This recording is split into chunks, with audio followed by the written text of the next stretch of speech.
Education system में आज मैं फिर आपके लिए उपस्थित हूँ। सीटेट से रिलेटेड बहुत ही इम्पोर्टेंट क्वेश्चन से। आई होप जैसे आपने अदर वीडियोस को देखा है और समझा है और उसको पसंद किया है, वैसे ये भी वीडियो आपके लिए बहुत ही हेल्पफुल रहेगी। और आई होप जैसे अदर वीडियो में आपको सारी चीज़ें क्लियरली समझ में आती है, इसमें भी समझ में आएंगी। देखिए, इसके जो पहले का 40 क्वेश्चन, 1 से लेकर 40 क्वेश्चन तक मैं बारी बारी करके 1 से 4 वीडियो के बीच में बता चुकी हूँ। यदि आप उन वीडियोस को देखना चाहते हैं, उन क्लास को लेना चाहते हैं तो देख सकते हैं। उनमें मैंने प्रीवियस ईयर के बहुत ही अच्छे अच्छे क्वेश्चन को इन्वॉल्व किया है। चलिए फ़िलहाल आज का सेशन हम आगे लेके चलते हैं और देखते हैं इस सेशन का 41वां क्वेश्चन। इस क्वेश्चन में दिया है कि अध्यापक विज्ञान का मुख्य केंद्र क्या है। अध्यापक विज्ञान हम बता दें तो पैडागॉगी जो है, जिसको इंग्लिश में हम बोलते हैं, सभी लोग इंग्लिश जानते हैं, हिंदी में थोड़ी सी दिक्कत होती है, तो अध्यापक विज्ञान पैडागॉगी को कहा जाता है। तो अब इसका रीज़न भी मैंने एक वीडियो में बता रखा है कि पैडागॉगी अध्यापक विज्ञान को क्यों कहा जाता है, अध्यापक विज्ञान क्यों कहा जाता है पैडागॉगी, क्योंकि ये मैं फिर बता देती हूँ कि ये अध्यापकों के लिए होता है कि शिक्षा बच्चों को किस तरह देनी चाहिए। पहले शिक्षा के क्षेत्र में किस तरह से एक शिक्षक को इन्वॉल्व होना चाहिए, कैसे बच्चे की मनोवृत्तियों को समझना चाहिए, बच्चों को समझना चाहिए कि हाँ, यदि बच्चा कमज़ोर है या विशेष है, जो अच्छे से याद कर लेता है चीज़ों को वो, और उसमें क्या करना चाहिए, क्या डिफरेंस है, क्या हमें नियम या रूल फॉलो करने चाहिए ताकि उन दोनों को हम एक बराबर स्तर पे ला पाएँ। चलिए फ़िलहाल देखते हैं अध्यापक विज्ञान या पैडागॉगी का मुख्य केंद्र क्या है। तो बहुत ही आसान प्रश्न है, आप ऑप्शन जो देख कर ही आंसर बता देंगे। ऑप्शन पहले देख लेते हैं फ़िलहाल। बच्चा, पाठ्यक्रम, कक्षा, संपूर्ण शिक्षक प्रक्रिया। तो जो चौथा ऑप्शन अगर मैं आपको बता दूं, पैडागॉगी का संपूर्ण शिक्षण प्रक्रिया से कोई मतलब नहीं है। हम एक शिक्षक हैं, हमें जानने की ज़रूरत है कि किस तरह से शिक्षा को किस तरह से हमें किसी भी चीज़ को बच्चों को समझाना है, ताकि एक बार या 2 बार 3 बार जितनी बार हमें समझाना पड़े, बस बच्चे को समझ में आ जाए। देखिए, कक्षा से पैडागॉगी का कोई दूर दूर तक रिलेशन नहीं है। पाठ्यक्रम, तो पाठ्यक्रम निर्धारित करना पैडागॉगी का काम नहीं है, वो शिक्षा मनोविज्ञान का है। अब आगे ऑप्शन अगला अगर देखते हैं, आपका पहला जिसका ऑप्शन जो है वो है बच्चा, यही सबसे सही और सटीक आंसर होगा, क्योंकि जब हम बाल केंद्रित शिक्षा है, जो मनोविज्ञान है या इस टाइम किस चीज़ को मानता है, वो सबसे ज़्यादा मानता है बाल केंद्रित शिक्षा को।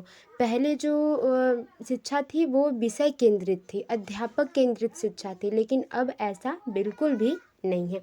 अब जो है अब जो सब्जेक्ट्स आ रहे हैं, अब जो शिक्षा है, अब जो एजुकेशन है, वो बच्चों के हिसाब से बनाई गई है, ना कि जो है शिक्षा बनाई गई है कि बच्चों को किसी भी तरह की शिक्षा है, बस बच्चों को तो पढ़ना है और ज़बरदस्ती लेना है। तो अब ऐसा कुछ नहीं है, तो बाल केंद्रित है। तो जो पैडागॉगी के मुख्य केंद्र जो है वो है बच्चा।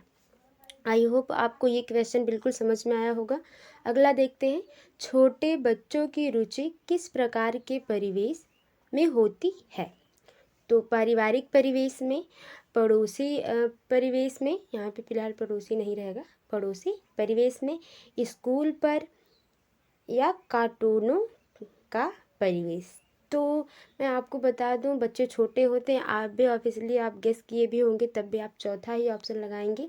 क्यों बच्चे जो है कार्टूनों का परिवेश पसंद करते हैं, क्योंकि बच्चे जो कार्टून को जब देखते हैं तो वो ये नहीं कहते कि वो हमसे अलग हैं, नहीं, वो जब भी देखते हैं टॉम एंड जेरी देख रहे हैं तो उनको ये नहीं पता कि, ये तो उनको पता है कि वो एक चूहा और बिल्ली है, लेकिन वहाँ पे उन कार्टूनों में खुद को एक कैरेक्टर मानते हैं कि मैं चूहा हूँ। मतलब जो पॉजिटिव होगा, बच्चे भी ये चीज़ जानते हैं कि जो पॉजिटिव होगा, जो जीतेगा, वही मैं कैरेक्टर हूँ, तो उस कैरेक्टर को अपना लेंगे और उस हिसाब से वो कार्टून को देखते हैं। तो इस वजह से जो है इस 42 का जो ऑप्शन होगा वो होगा आपका चौथा, कार्टूनों का परिवेश। छोटे बच्चे बहुत ही रुचिकर तरीके से इसको जानते हैं और पहचानते हैं और बहुत ही पसंद भी करते हैं। और आप जानते होंगे कि अदर स्कूलों में अभी जो प्रोजेक्ट विधि से पढ़ाई हो रही है उसमें कार्टून के द्वारा ही रैम्स बुलवाए जाते हैं, कविताएँ बुलवाई जाती हैं, ताकि बच्चे को वो चीज़ें आसानी से याद हो सके, बच्चे उन चीज़ों को आसानी से समझ सकें। चलिए अगला क्वेश्चन देखते हैं। फिलहाल 43वां क्वेश्चन है, छोटे बच्चों को कैसे प्रक्रियाओं में रुचि होती है?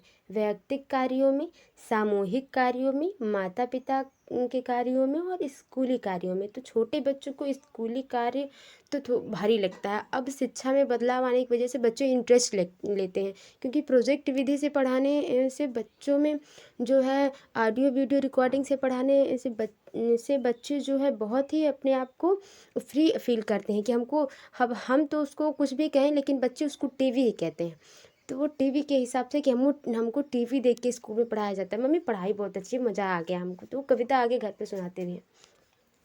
तो माता पिता के कार्यों में, तो माता पिता के साथ रहना बच्चों को पसंद है, उनके कार्यों में नहीं। वैयक्तिक कार्यों में, तो वैयक्तिक कार्यों में बच्चों से लेना देना नहीं है, बच्चे भी बहुत छोटे हैं, उन्हें तो सिर्फ अपने परिवेश से मतलब है। लेकिन उन्हें काम करना बहुत अच्छा लगता है जब काम समूह में हो रहा हो, और 1 से 2 से 3 से 4 से अधिक लोग अगर समूह बना के काम कर रहे हैं तो बच्चा अपने आप इंटरेस्टेड होगा, और वो तो सामूहिक कार्यों में बच्चों का जो रुचि होती है वो बहुत ही ज़्यादा होती है। भले उनके बस की वो काम हो या ना हो, लेकिन वो उन्हें पसंद करते हैं। अगला देखते हैं, सुखदायी प्रभाव से संबंध पक्के होते हैं और दुखदायक प्रभाव से कमज़ोर होते हैं। यह नियम किस नियम से संबंधित है? अभ्यास का नियम, उपयोग का नियम, प्रभाव का नियम और अनुप्रयोग का नियम। तो मैं आपको बता दूं, ये थॉर्नडाइक की बुद्धि का अधिगम का जो है सिद्धांत है, और इसका जो अगर आप इसको ढंग से समझेंगे, सुखदायी प्रभाव से सहसंबंध पक्के होते हैं, रिलेशनशिप जो होते हैं वो क्या होते हैं, पक्के होते हैं। दुखदायी प्रभाव से वो कमज़ोर होते जाते हैं। तो ये प्रभाव का नियम है, अभ्यास का नियम नहीं। अभ्यास के नियम में तो त्रुटि होती है, त्रुटि और प्रयास होता है। बच्चा गलती करता है फिर उसको प्रयास करता है। उपयोग का नियम, किसी चीज़ को हम यूज़ करके उसके बारे में जाने, करके सीखना। अनुप्रयोग का नियम, लेकिन प्रभाव का नियम जो है वो आपका है, क्योंकि प्रभाव पड़ रहा है ना, सुख का प्रभाव पड़ रहा है तो सहसंबंध अच्छे हो रहे हैं, पक्के हो रहे हैं, और दुख का प्रभाव पड़ने की वजह से संबंध कमज़ोर हो जा रहे हैं। आई होप आप लोगों को समझ में आ रहा होगा। चलिए अगले क्वेश्चन पे चलते हैं। ऑप्शन देखते हैं 46वां।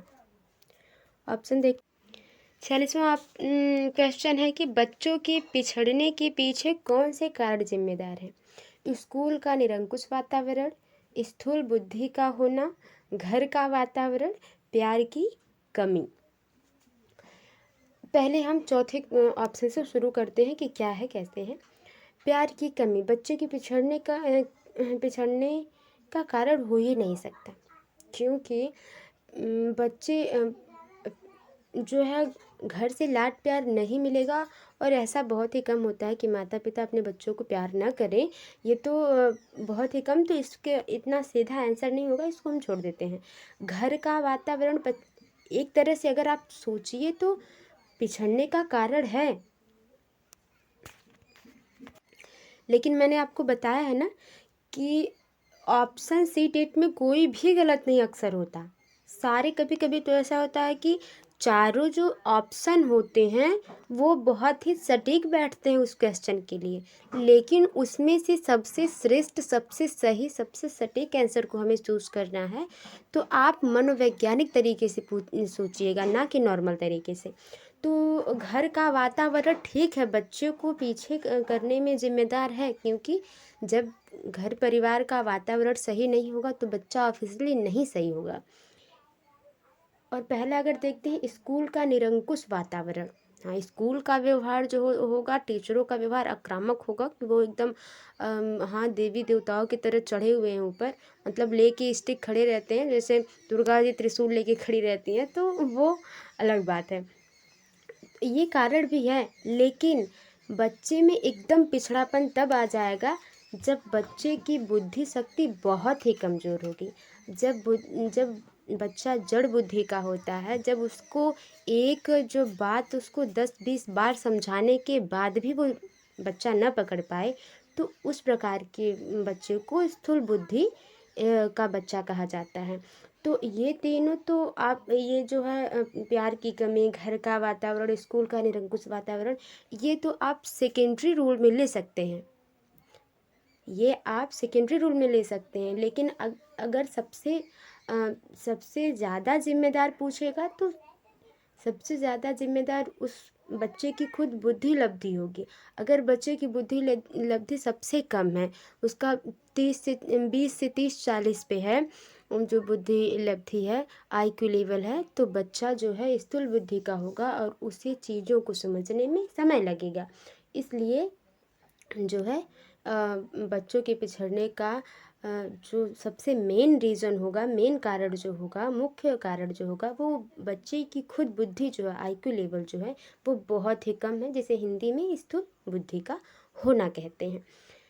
आई होप आप लोगों को समझ में आया होगा। अगला क्वेश्चन देखते हैं। सामूहिक बुद्धि परीक्षण का विकास सर्वप्रथम हुआ था। सामूहिक बुद्धि परीक्षण जब ये अमेरिका में सामूहिक बुद्धि परीक्षण हुआ था। इस बुद्धि परीक्षण के बारे में यदि आप फ्रेंड्स जानकारी चाहते हैं डिटेल में, तो कमेंट में ज़रूर बताइएगा, मैं इसको डिटेल में समझाऊंगी, क्योंकि बहुत बड़ी चीज़ नहीं है बुद्धि परीक्षण। और हाँ, बुद्धि के सिद्धांतों को समझना थोड़ा सा मुश्किल है, लेकिन जो बुद्धि परीक्षण हुए हैं वो बहुत ही सटीक हैं। और अगर आप एक दो बार रिवीजन कर लेते हैं तो मुझे लगता नहीं है कि उसमें से क्वेश्चन फंसेगा। आप एक बार 2 बार रिवीजन कर लीजिए, वो बहुत ही नॉर्मल है और नॉर्मली याद हो जाएंगे, क्योंकि नाम से ही इनके जो है परिभाषाएं वो क्लियर हो जाती हैं। तो प्रथम विश्व युद्ध के समय ही क्या हुआ था, ये जो बुद्धि परीक्षण हुआ था, इसके बारे में डिटेल फ्रेंड्स मैं यहाँ नहीं बता सकती, क्योंकि ज़्यादा टाइम हो जाएगा और 10 ही क्वेश्चन में मैं आपका बहुत ज़्यादा टाइम नहीं लेना चाहती फ़िलहाल। अगर आपको चाहिए इसके बारे में और डिटेल में वीडियो, तो आप बताइएगा। अगला देखते हैं कि समावेशन का अर्थ है विकलांग बच्चों की शिक्षा। अच्छा, समावेशन का अर्थ है लैंगिक समानता एवं भेदभाव रहित शिक्षा, विशिष्ट आवश्यकता वाले बच्चों की शिक्षा, और ऑप्शन है चौथा उपयुक्त सभी। तो विकलांग बच्चों की शिक्षा जी, समावेशन का अर्थ है कि आप जैसा भी आपके पास बच्चा आए, सबको आप साथ में लेके चलिए। सबको, जैसे विकलांग बच्चा है तब भी आप क्लास में रखिए।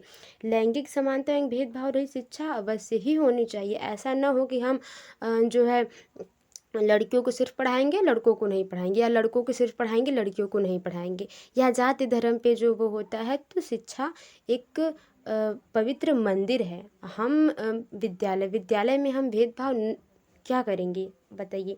तो इसमें सब पॉजिटिव दिया है। विशिष्ट आवश्यकता वाले बच्चों की शिक्षा, जी बिल्कुल, इसमें तीनों ऑप्शन बिल्कुल सही हैं। विकलांग बच्चा होगा तब भी हम उसको समावेशन का मतलब ही फ्रेंड्स, मैं अगर डिटेल में आपको एक लाइन में बता दूं, समावेशन का मतलब ही सभी को साथ में लेकर चलना। जैसा भी बच्चा हो उसको साथ में एक क्लास में पढ़ाया जाए, बस पढ़ाने के तरीके अलग होने चाहिए, बस ये कहने का मतलब है। और सीधे तौर पे अगर मैं बात करूँ तो इसका सबसे सटीक आंसर हो जाएगा, वो आपका हो जाएगा चौथा उपयुक्त सभी, क्योंकि तीनों ऑप्शन जो हैं वो बिल्कुल ही सही है। चलिए आगे क्वेश्चन चलते हैं, अगले क्वेश्चन पे चलते हैं हम और देखते हैं इस सेशन का अगला क्वेश्चन। ये है, देखिए आपका, घरों के कलहपूर्ण वातावरण का प्रभाव बच्चों पर कैसा पड़ता है। बच्चे और सामान्य हो जाते हैं, कुछ प्रभाव नहीं पड़ता, बच्चे अपनी दुनिया में मस्त रहते हैं, बच्चे दुराग्रह, आक्रामक और झगड़ालू बन जाते हैं। तो आप अगर ध्यान से देखेंगे, इसमें जब हर दिन घर में झगड़े झंझट होते रहेंगे, हमेशा कलह होगा, वहाँ कोई किसको बुरा भला कह रहा है, वहाँ झगड़ा हो रहा है, कोई किसी छोटे बड़े का सम्मान नहीं है, तो ये कलहपूर्ण वातावरण ही होगा जो है एक परिवार का। और परिवार में जब कलह होता है तो कोई भी बच्चा सामान्य नहीं रह सकता, वो उन चीज़ों को देख के ऑब्जर्व करके कुछ तो उसके व्यक्तित्व में परिवर्तन आएगा। कुछ प्रभाव नहीं पड़ता ऐसा तो बिल्कुल भी नहीं हो सकता। कुछ बच्चे तो घरों में झगड़े होने की वजह से, गांव की बात मैं अगर अक्सर बताऊं आपको, होने की वजह से वो अपने घर से कई कुछ दूर ज़्यादा चले जाते हैं कि घर की आवाज़ हमारे कानों तक ना आए। ऐसा भी होता है। बच्चे अपनी दुनिया में मस्त रहते हैं, ऐसी बात नहीं है। बच्चों पे घर के जो माहौल होते हैं बहुत ज़्यादा प्रभाव पड़ता है। घर को ऐसे ही नहीं प्राथमिक सामाजिकता में रखा गया है। प्रथम समाज जो बालक का होता है वो परिवार ही होता है। तो परिवार को देख के बच्चा सीखेगा। परिवार में जो भी होगा बच्चे पर असर पड़ेगा। तो बच्चे जब घर में कलहपूर्ण वातावरण देखेंगे तो बच्चे दुराग्रह, आक्रामक और झगड़ालू बन जाएंगे। इसमें कोई दो राय नहीं है। तो ये जो 49 का आंसर है वो आपका है चौथा। आई होप आप लोगों को समझ में आया होगा। 50वां जो क्वेश्चन है वो बहुत ही इजी है, बहुत ही आसान है। आप लोगों ने शिक्षा मनोविज्ञान की कोई भी बुक उठा के नॉर्मली देखी होगी या नोट्स भी उठा के देखे होंगे तो आपने पाया होगा कि ये जो अचेतन मन अचेतन प्रेरक है और जितने भी ये प्रेरक हैं अर्धचेतन, अचेतन, अवचेतन, वो आपको ज़रूर ही देखने को मिलेंगे। तो सर्वप्रथम प्रतिपादित किसने किया है? तो वुंट ने नहीं किया है। देखिए मैं सबके बारे में कुछ न कुछ बता देती हूँ। जो व्यवहारवाद के जनक हैं वो हैं आपके वाटसन।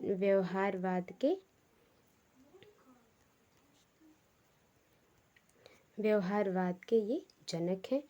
मैकडूगल जो हैं इन्होंने मूल प्रवृत्तियों पर जो है बनाया हुआ है। जैसे बच्चों में क्रोध, युत्सा जो आता है तो ये मूल प्रवृत्तियों के सिद्धांत को लाए हुए हैं। वुंट जो है विलियम वुंट जो है वो प्रथम प्रयोगशाला इन्होंने ही स्थापित करी थी मनोविज्ञान की। और तो अर्धचेतन अवचेतन ये इसके जो है आपको पता ही चल गया होगा कि ये जो आंसर हो जाएगा ये है फ्रायड, तीसरा ऑप्शन। फ्रायड जो है वो अचेतन प्रेरक का महत्व इन्होंने ही सर्वप्रथम प्रतिपादित किया था और इन्होंने ही बताया था कि हमारा जो मन है वो अहम, इदम, अहम और परा अहम से भरा पड़ा है। तो अगर इनके बारे में डिटेल वीडियो चाहिए तो आप कमेंट करिएगा, मैं ज़रूर बताऊंगी। और यदि आपको ये वीडियो बहुत ही अगर ये वीडियो आपको थोड़ी सी भी अच्छी लगी हो, माफ़ करिएगा, थोड़ी सी भी अच्छी लगी हो तो वीडियो को लाइक करें, शेयर करें एंड कमेंट करें। और ऐसी ही वीडियो को पाने के लिए आप चैनल को ज़रूर सब्सक्राइब कर लें ताकि और नोटिफिकेशन बेल को प्रेस कर दें ताकि अगली आने वाली वीडियो आप तक पहले पहुंचे और आप उससे कुछ और सीख सको।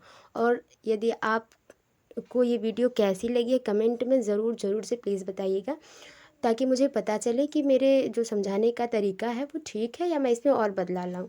या यदि आप और बेसिक से समझना चाहते हैं तब भी कमेंट्स करें। और वीडियो को देखने के लिए धन्यवाद। Thank you. अगले वीडियो तक, तब तक के लिए बाय बाय, टेक केयर।